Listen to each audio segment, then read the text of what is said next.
Welcome to the OEMs, Blockers and Breakthroughs podcast, brought to you by Partful. I am your host, Tanya Tran, Partful Head of Marketing. We're here to share real stories from real companies and real people to help OEMs overcome challenges and be amongst those most forward-thinking teams. I think last week has been quite an amazing week, I think especially personally for me at Partful. So I think I've learned so much from the interviews that I conducted over the past couple of days. And recently I shared a LinkedIn post just to kind of recap what I've learned from the interviews.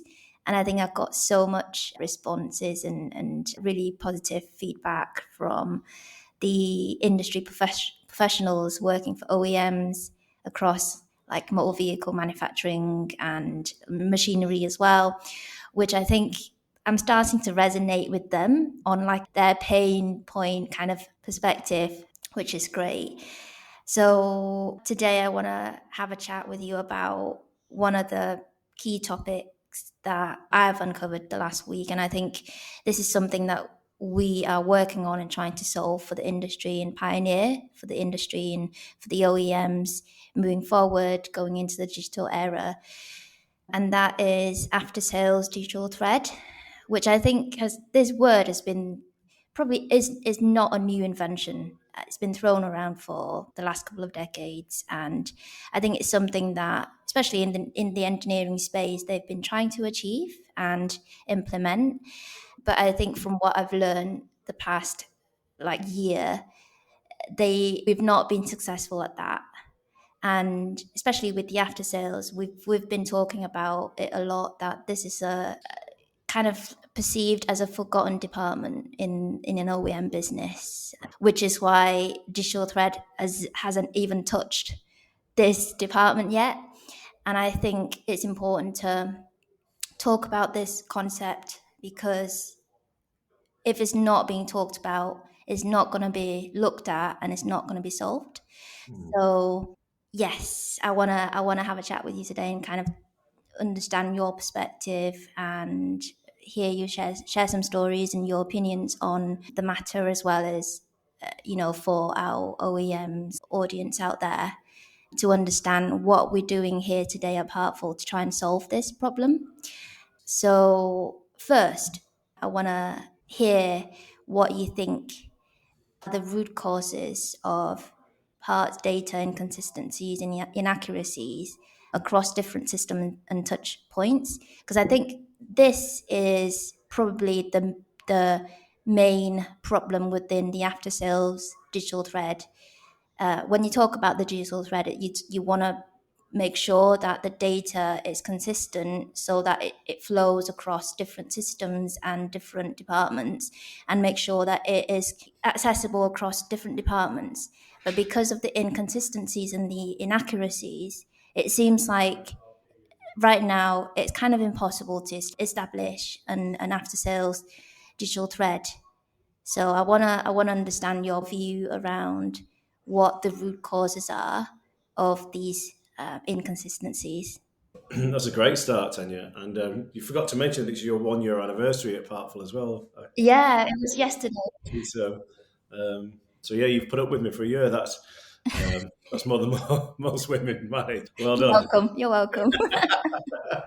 So yeah, no, it's a great lead in. I think this is, if you've ever been on a pitch with me, you will have heard me say this. It isn't just around the inconsistencies within the OEM. There's an inability to extend whatever picture, whatever digital representation an organization has today, whether it's 100% right or 50% right, they're still not able to get that out to the customer. So the story that I tell when I do pitches, I talk about my time in the army. We were struggling to manage and maintain, vital pieces of equipment when our lives depended on it when we were overseas.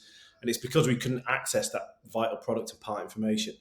I then left the army, joined the UN, and worked on the UN circuit, all over Africa. And we had the exact same problems there, even with the Toyota supply chain, which is it's one of the best in the world. We still struggle to find that information. And then when I left the circuit, I joined industry and got a job as a consultant working with some of the biggest OEMs on the planet, Chrysler and General Dynamics, and even in Western Europe, then there's still those same problems still exist, and it's because vital product and part information is locked away in the engineering vaults, attached to engineering specifications and CAD drawings, and it's not accessible by the people who need it when they need it the most. And that is the Achilles heel of the after sales industry, and it's pervasive across the whole world. It's yeah. Yeah. Why do you think that is? Why do you think that the OEMs struggle so much, you know, after decades of trying to, transform their business and being able to manage the data, and as the models and the equipments get more complex over time, why are they still struggling to keep the parts data so consistent and accurate across all of their departments?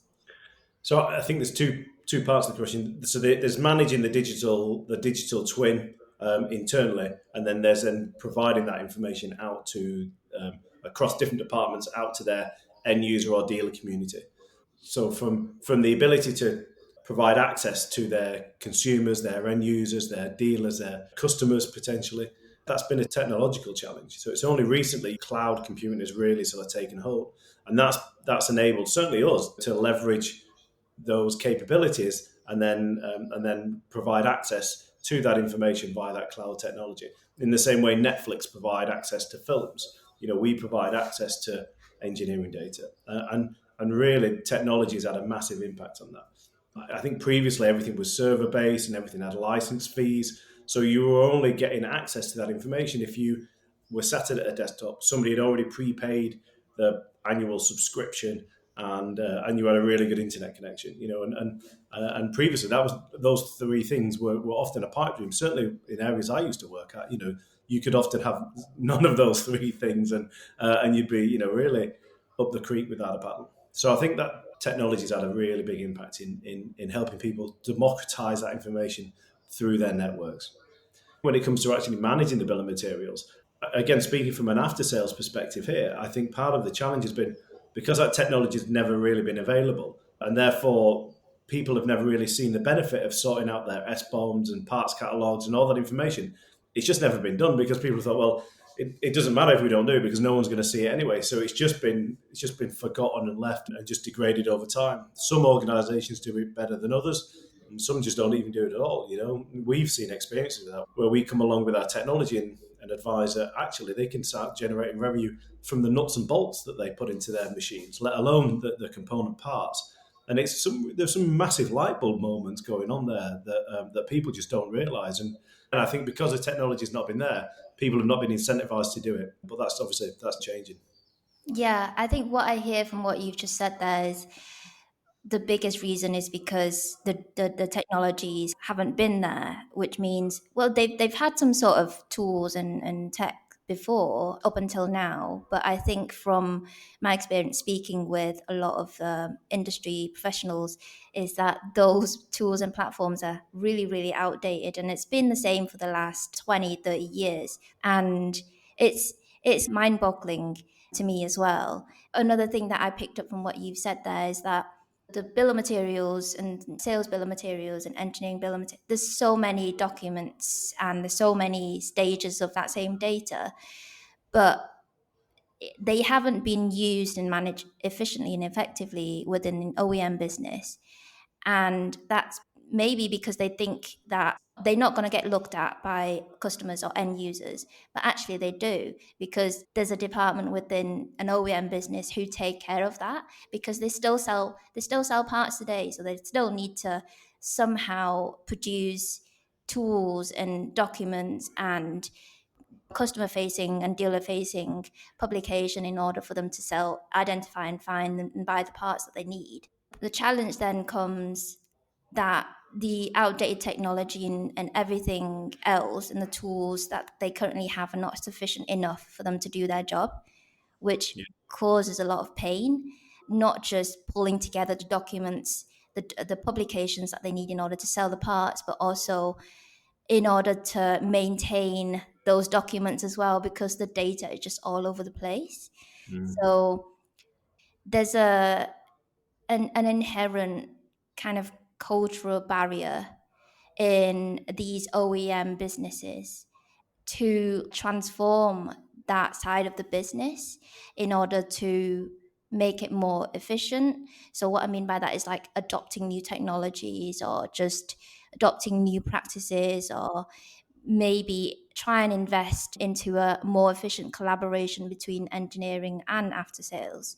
What I've heard is that some of the biggest OEMs out there, they even go so far as to split their after sales department and just kind of like give it off to some third party company to manage, which is mind boggling.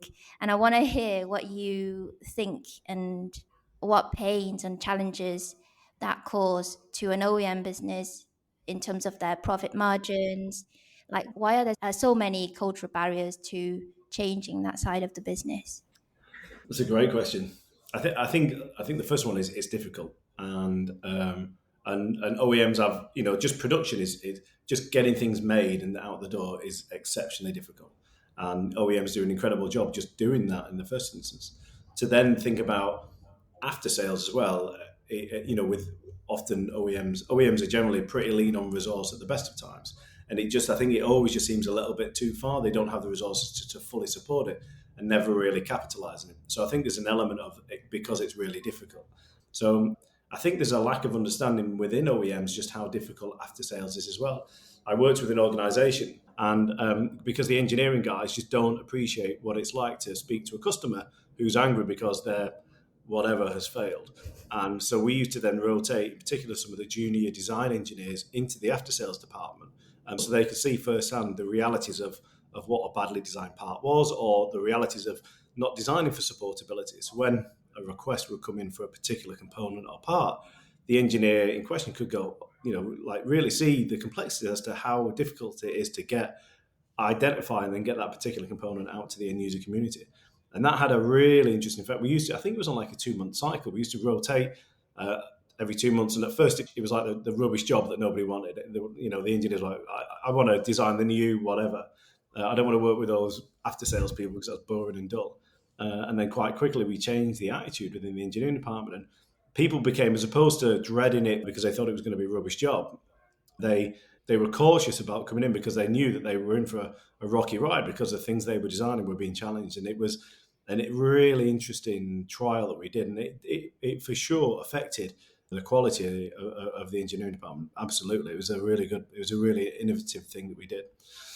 So I think there's a lack of appreciation within OEMs and organisations as to the realities of what happens in after sales.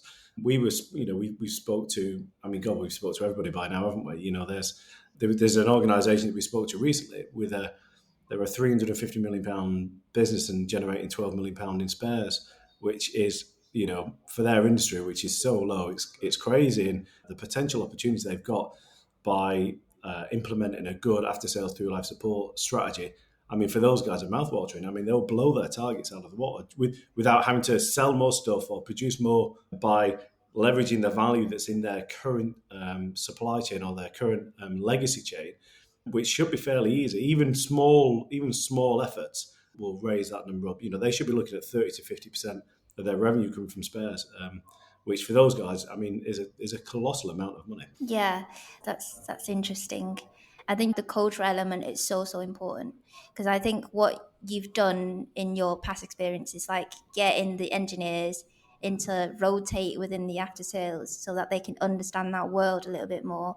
Like, kudos to you for being able to do that. I think there's an inherent innovation factor within the after sales that can be quite appealing to the engineers by understanding how their products are performing in the field, what's going wrong and what's going right.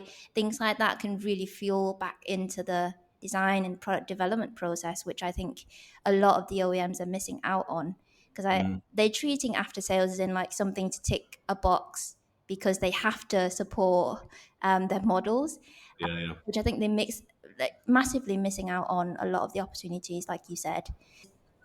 I think it's sad to hear that a lot of the after sales department are getting sold off or even just divided from the mother companies and being now managed by third parties, which create even higher barriers, like even more divide.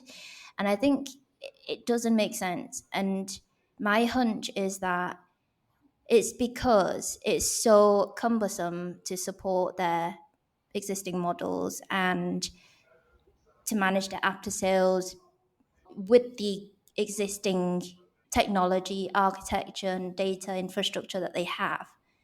And because of the lack of an after sales digital thread and a source of truth, which I think is really overwhelming when you're trying to manage like a multitude of different data and versions, and you can't keep track of because everything has been manually changed and you have no record of things. So it's just easier to like cast it aside and not look at it as like conflict avoidance in a sense. 100%. So I think with new technology, in order to introduce this digital thread into the mix, do you think it will be able to build that bridge again? Yeah. I mean, 100%. I mean, again, there's something I talk about all the time. The different pillars of that the digitized ecosystem. The benefits are so overwhelming. Organizations who want to make products that go to market, they want them to be reliable. They want them to have maximum uptime, so they're more appealing to the customers. They want them to be supportable and now sustainable with the right to repair. Let's not forget about that. International governments, US, European government, and here in the UK, are legislating now that organisations should be making their products far more repairable to reduce on waste. The stories of the mountains of white goods that are dotted around now all over the world, because to replace a seal, if a seal goes in a washing machine, historically you would have to scrap the washing machine and buy a new one.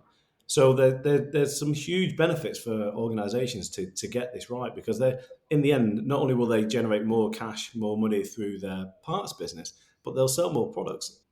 I talk about my jet washer example all the time. My jet washer, my seal broke in my jet washer, and I couldn't find the OEM seal from the OEM website, so I bought a fake one, a non-OEM one from eBay for $2. And the three problems with that: one, I spent a lot of money on my power washer, and I expected to be able to buy new parts for it, and I wasn't able to. So that OEM has lost out on revenue because I went somewhere else. The second is the reliability and maintainability issue. I spent all that money on this supposedly super reliable German power washer, and it failed. And I couldn't replace the part. And now I have a non-OEM O-ring sitting in the middle of that power washer, and that's definitely going to fail at some point. And when it does, it's probably going to be catastrophic. And then the third component is that when that does fail, because I've lost all faith now in that brand, in that manufacturer, I'm just never going to buy another one of them again. I'm going to go somewhere else and buy one of the competitors. And it's such a simple thing, really, when you consider it.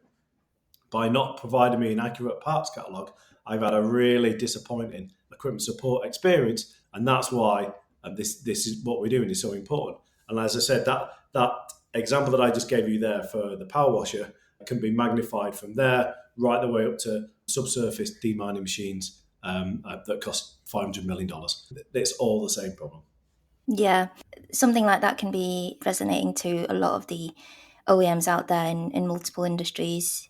It's not about a cheap little part that cost around probably 10 quid or something like that. It's about the experience that you had not being able to find the part from the OEM themselves, and the disappointment, and then the fact that you're not going to go back to that OEM again. You're probably going to find another OEM or another brand that has a better after sales experience, because you know that that's going to happen after you purchase the kit.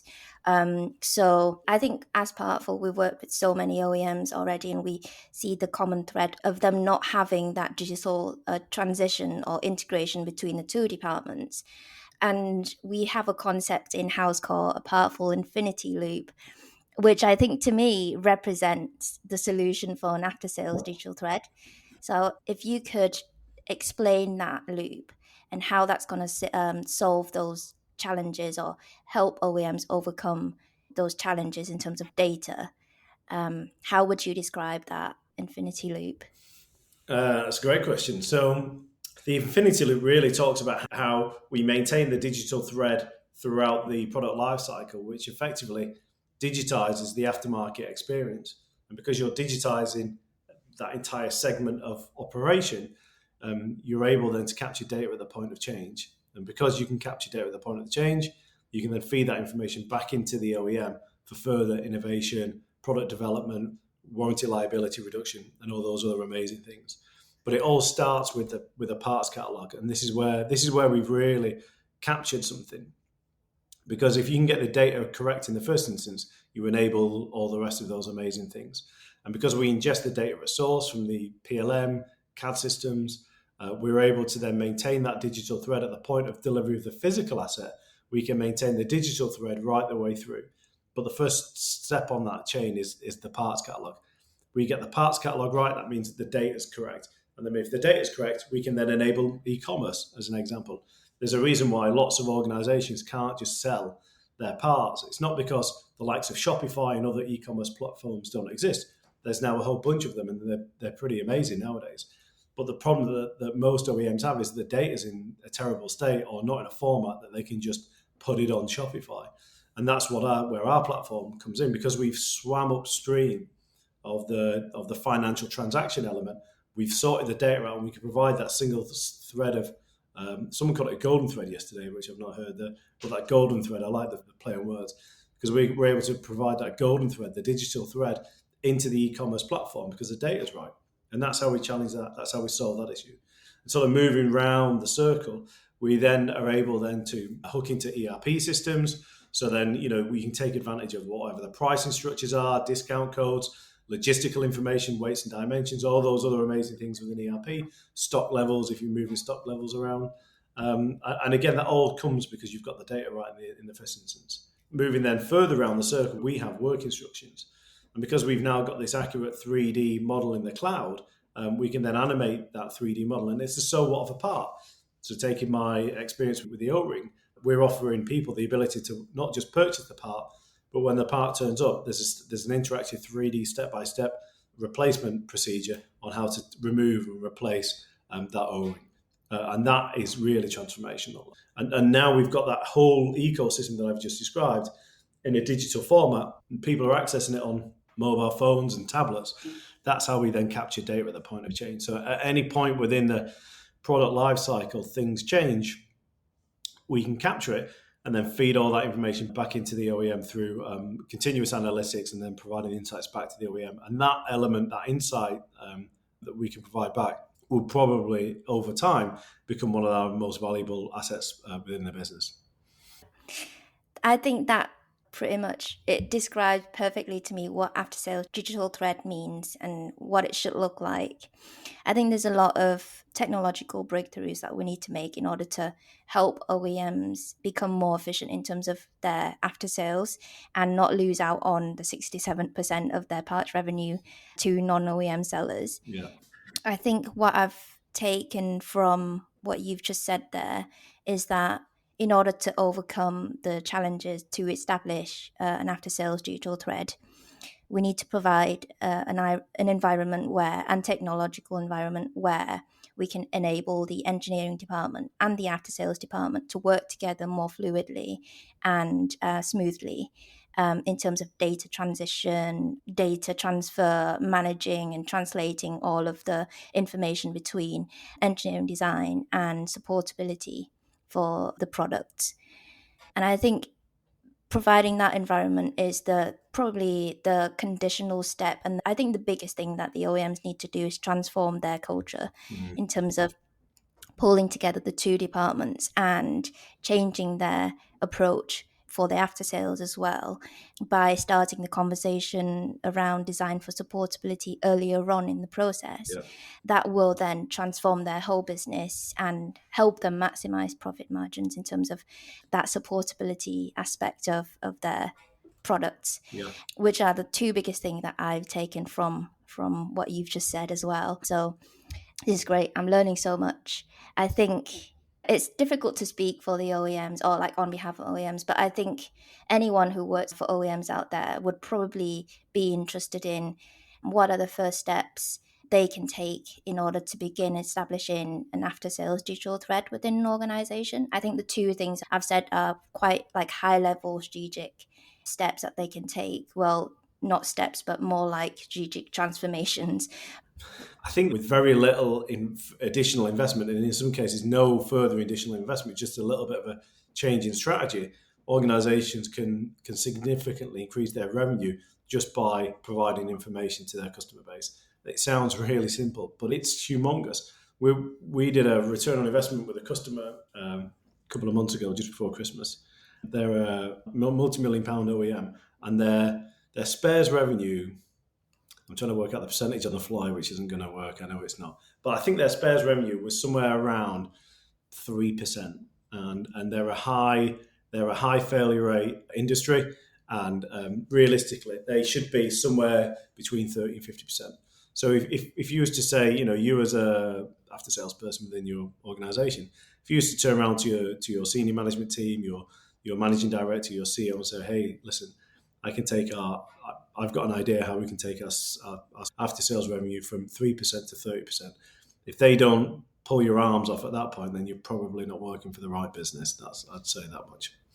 Yeah, I think for me as well, learning from my experience working in marketing, I think there's been a similar kind of divide between, especially in the B2B kind of SaaS world, a divide between like sales and marketing. Previously, there's always competition between the two departments, which leads to inefficiency in terms of building pipeline, and there's kind of like fighting for credits a lot, which means the two departments don't collaborate really well.